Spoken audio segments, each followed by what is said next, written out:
గణనాథుడు. గతంలో మనం చెప్పుకున్నాం చూడండి. శివపార్వతుల కళ్యాణం అయింది. శివుడు తన యొక్క వీర్యాన్ని అగ్నిలో విడిచాడు. దాని నుంచి కుమారస్వామి ఆవిర్భవించాడు అని గతంలో మనం చెప్పుకున్నాం. అలా జరిగినందుకు పార్వతీదేవి చాలా నొచ్చుకుంది.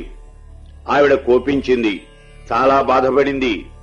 అప్పుడు ఈశ్వరుడు, దేవి, నీ గర్భంలో 14 లోకాలు నిండి ఉన్నాయి. నా యొక్క వీర్యం వలన ఆ లోకాలన్నీ కూడా దహించుకుపోతాయి. అందుచేత దాన్ని అగ్నిలో వదలసి వచ్చింది. నీకు బిడ్డలు లేరు అనేటటువంటి చింత వద్దు. నువ్వు 21 మంది గణపతులకు తల్లివి అవుతావు అని చెప్పి వరం ఇచ్చాడు. ఆ వరప్రభావం చేత పార్వతీదేవి 21 మంది గణపతులకు తల్లయింది. అది ఎలా జరిగింది అంటే, సరే ఇప్పుడు చెప్పుకున్నాం కదా, గజాసుర సంహారం జరిగింది. గజాసుర సంహారం అయిపోయిన తర్వాత శంకరుడు కైలాసానికి తిరిగి వచ్చాడు. ఇప్పుడు త్రిమూర్తులు, ఇంద్రాది దేవతలు, ప్రమదగణాలు వీళ్ళందరూ కూడా కైలాసంలో కొలువు తీర్చారు. శివుడి యొక్క రాకను గురించి జయ అనేటటువంటి పరిచారిక వల్ల తెలుసుకున్నటువంటిది పార్వతీదేవి చాలా ఆనందించింది. అభ్యంగన స్నానం చేయబోతూ గణపతులను పిలిచి ఎవరినీ కూడా లోపలికి రానివ్వద్దు అని ఆజ్ఞాపించింది. కొంతసేపటికి నందీశ్వరుడు మొదలైనటువంటి వాళ్లు లోపలికి ప్రవేశించబోగా గణపతులు వాళ్ళని అడ్డగించారు. దేవీ గణాలన్నీ కూడా ఈ గణపతులకి బాసరిగా నిలిచాయి. చేసేదేం లేక ప్రమదగణాలన్నీ కూడా వెనక్కి తిరిగి వెళ్లిపోయి జరిగినటువంటి పరాభవాన్ని గురించి ఆ పరమేశ్వరుడికి నివేదించాయి. ఈశ్వరుడు కోపంతో త్రిశూలాన్ని ప్రయోగించాడు. ఆ మరుక్షణంలోనే 21 మంది గణపతుల యొక్క తలలు కూడా తెగి కింద పడ్డాయి. కుమారుల యొక్క మరణ వార్త విన్నటువంటిదైన ఆ పార్వతీదేవి చాలా విచారించింది.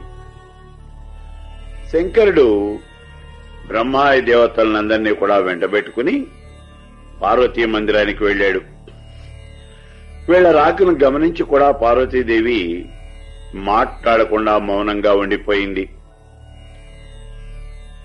ఈ రకంగా ఆవిడేమో మౌనంగా ఉండిపోయింది. ఆవిడ యొక్క సౌందర్యానికి శంకరుడు పరవశుడై ఆవిడ్ని లాలించడం మొదలుపెట్టాడు. ఆవిడ కన్ను కూడా ఎత్తి చూడలేదు, పన్ను విప్పి మాట్లాడలేదు. ఆ సమయంలో శ్రీహరి కలగజేసుకుని, సోదరి, గజాసుర సంహారం వల్ల జరిగినటువంటి ఈ యొక్క ఆనందదాయకమైనటువంటి సన్నివేశానికి నువ్వు చాలా ఆనందించాలి కదా.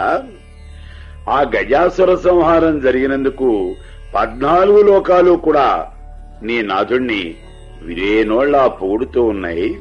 నువ్వెట్లా విచారంగా ఉండటానికి కారణం ఏమిటి?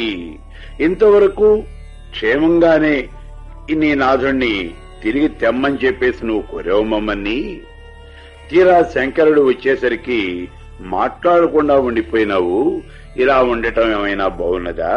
నీ విచారానికి కారణం ఏమిటో మాకు తెలియజేయవలసింది అన్నాడు.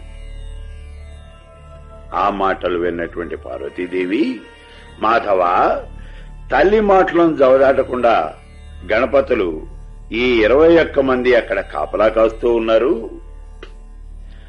ఈశ్వరుడేమో ఒక్క దెబ్బతో ఆ 21 మంది గణపతుల్ని చంపేశాడు. ఈ కారణం చేతనే నేను చాలా విచారంగా ఉన్నాను. నా పుత్రులందరూ కూడా మరణించారు. కాబట్టి ఇప్పుడు వాళ్ళందరినీ బతికించి వాళ్ళని పునర్జీవితుల్ని చేస్తేనే నా మనసు కుదుట పడుతుంది. లేకపోతే నేను ఇలాగే ఉండవలసి వస్తుంది అన్నది. పరమేశ్వరి యొక్క కోరిక తీర్చడం కోసం పరమశివుడు తనతో పాటు తెచ్చినటువంటి ఆ గజాసురుడి యొక్క శిరస్సుతో పాటుగా ఇంకా 20 ఏనుగల యొక్క తలలు తెప్పించి గణపతులకు వాటిని అంటించి వాళ్ళందరినీ కూడా గజముఖులుగా చేశాడు. పార్వతీదేవి గణపతులు పునర్జీవితులైనందుకు మహా ఆనందించింది.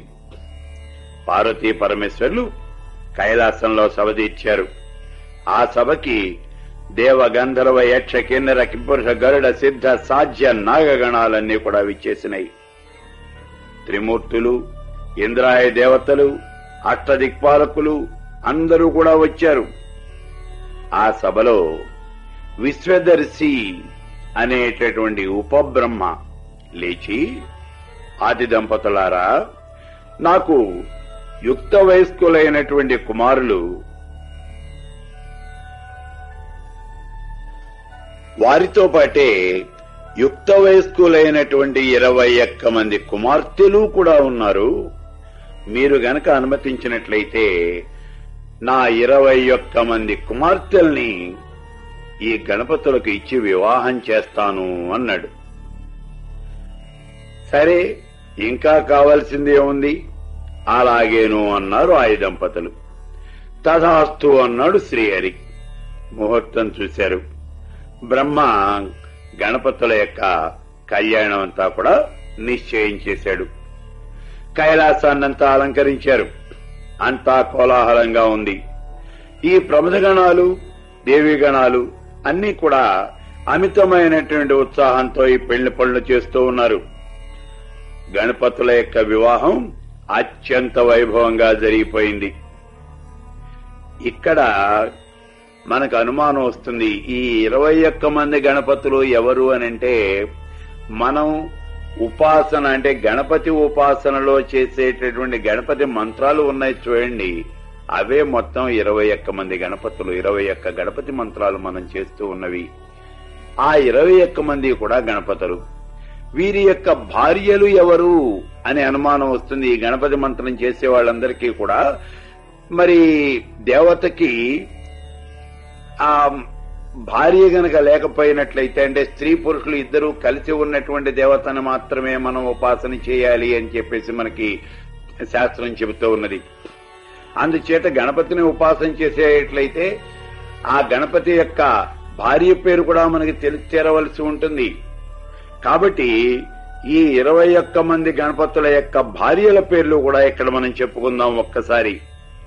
లక్ష్మీ గణపతి యొక్క భార్య జయలక్ష్మి, సిద్ధి గణపతి సిద్ధి బుద్ధి, చింతామణి గణపతి విజయలక్ష్మి, ఏకదంత గణపతి సిద్ధి, వక్రతుండ గణపతి నవరత్న లక్ష్మి, లక్ష్మీప్రద గణపతి వీరలక్ష్మి, నింబ గణపతి బుద్ధిలక్ష్మి, లంబోదర గణపతి సిద్ధ విద్య, రుణ విమోచన గణపతి సౌభాగ్యలక్ష్మి, శుక్ర గణపతి బుద్ధిలక్ష్మి, ధూమ్ర గణపతి సిద్ధిలక్ష్మి, కృష్ణ గణపతి సువర్ణదేవి, రక్తవర్ణ గణపతి పద్మదేవి, సువర్ణ గణపతి రైతదేవి, విఘ్న గణపతి ప్రజాదేవి, నిర్విఘ్న గణపతి అతి ప్రజ్ఞాదేవి, వికట గణపతి జ్ఞానదేవి, బాలచంద్ర గణపతి చంద్రముఖి, సర్వాంబర గణపతి సంహారదేవి, గణాధిపతి శాంతాదేవి, భద్రగణపతి లోకమాత. ఈ రకంగా 21 మంది గణపతులకు కూడా వారి యొక్క భార్యల పేర్లు ఇక్కడ చెప్పడం జరిగింది. సరే, గణపతుల వివాహం జరిగిపోయింది. కుమారుల యొక్క వివాహం జరుగుతూ ఉన్నటువంటి ఈ సంతోష సమయంలో పార్వతి శివుడితో, నాథా, కుమారులకు గణాధిపత్యం కూడా ఇచ్చి నాకు మరింత ఆనందం కలగజేయవలసింది అన్నది. ఆ మాటలు విన్న శంకరుడు కుమారస్వామిని పిలిచి, నాయనా, నీకు దేవసైన్యాధిపత్యం ఇచ్చాను కదా, మరి గణాధిపత్యం అనేది గణపతులకు ఇస్తాను అన్నాడు. అది కూడా తనకే కావాలి అన్నాడు కుమారస్వామి. శంకరుడు కుమారస్వామిని గణపతుల్లో పెద్దవాడైనటువంటి లక్ష్మీ గణపతిని వీళ్ళిద్దరినీ పిలిచి, కుమారులారా, గణాధిపత్యము అనేది చాలా బాధ్యతాయుతమైనటువంటిది, కాబట్టి అత్యంత సమర్థుడికే అది ఇవ్వాలి అని నేను అనుకుంటూ ఉన్నాను. మీ ఇద్దరికీ ఒక పరీక్ష పెడుతున్నాను. అది ఏమిటి అంటే, లోకాలన్నీ కూడా చుట్టి రావటము, అంటే భూప్రదక్షిణం చేయటం. మీలో ఎవరు ముందుగా భూప్రదక్షిణం చేస్తారో వాడికే గణాధిపత్యం దక్కుతుంది అన్నాడు. ఆ మాటలు వినదే తడువుగా సరే అంటూ నెమలి వాహనం ఎక్కి రివ్వున వెళ్లిపోయాడు కుమారస్వామి. లక్ష్మీ గణపతి కదల్లేక లంబోదరంతో తన తల్లి వద్దకు వెళ్లి, అమ్మా, నేను త్వరగా నడవలేను, మూషిక వాహనం కూడా అలాగే ఉంటుంది, కాబట్టి నాకీ గణాధిపత్యం రాదు అన్నాడు. దానికి పార్వతీదేవి, కుమారా, చింతించకయ్యా, శ్రీమన్నారాయణుడు అన్ని రకాలైనటువంటి ఉపాయాలు కూడా తెలిసినటువంటి వాడు, ఆశ్రితవత్సలుడు, పైగా నీకు మేనమామ, ఆయన్ని ఆశ్రయించు, నీకు తరుణోపాయం చూపిస్తాడు, వెళ్ళు అంది. సరే, గణపతి వెళ్లి శ్రీహరిని ఆశ్రయించాడు. శ్రీహరి ప్రసన్నుడై శివపంచాక్షరి మహామంత్రాన్ని,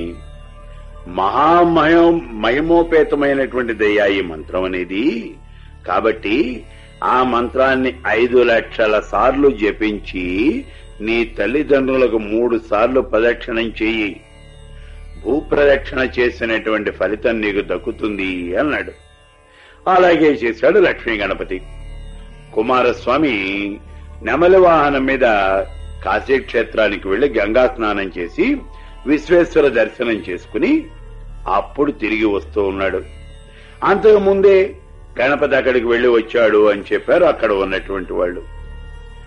కుమారస్వామి ప్రయాగ వెళ్లి మాధవేశ్వరుని దర్శించి అక్కడ వెనక్కి తిరిగాడు. ఇప్పుడే గణపతి ఇక్కడి నుంచి వెళ్లిపోయాడు అని చెప్పారు అక్కడున్న వాళ్ళు. ఈ రకంగా కుమారస్వామి వెళ్లిన చోటల్లా గణపతి ఇప్పుడే ఇక్కడికి వచ్చి వెళ్లాడు అని చెబుతూ ఉన్నారు. చేసేదేం లేక ఇంటికి తిరిగి వచ్చి తల్లిదండ్రులకు నమస్కరించాడు కుమారస్వామి. ఆ పక్కనే ఉన్నాడు గణపతి. సిగ్గుతో తల వంచుకుని, తండ్రి, పందెంలో నేను ఓడిపోయాను, గణాధిపత్యం అనేది ఆ గణపతికే ఇవ్వండి అన్నాడు. సముద్ర జలాలు, నదీ జలాలు ఇవన్నీ తెప్పించి గణపతిని అభిషేకించారు. గణాలన్నింటికీ కూడా అధిపతిగా చేశారు. దేవతలు దివ్యాస్త్రాలన్నీ కూడా ఆ గణపతికి బహుమానంగా ఇచ్చారు. శంకరుడు దేవతలు గాని మానవులు గాని శుభకార్యాలు ప్రారంభించే ముందు గణపతిని తప్పనిసరిగా పూజిస్తారు. దానివల్ల మానవులకు అందరికీ కూడా ఇష్టార్థ సిద్ధి కలుగుతుంది అని కుమారుణ్ణి దీవించాడు. అప్పటి నుంచి విద్యారంభంలో కాని, వివాహ సమయం ప్రారంభంలో కాని, అలాగే యుద్ధం ప్రారంభం చేసేప్పుడే గాని ఒకటేమిటి ఏ పని చేయాలన్నా సరే ముందుగా గణపతిని అర్చించడము అనేది జరుగుతూ ఉన్నది. ఈ రకంగా ఆ పరమేశ్వరుడి యొక్క కృప వల్ల గణపతి గణనాథుడయ్యాడు.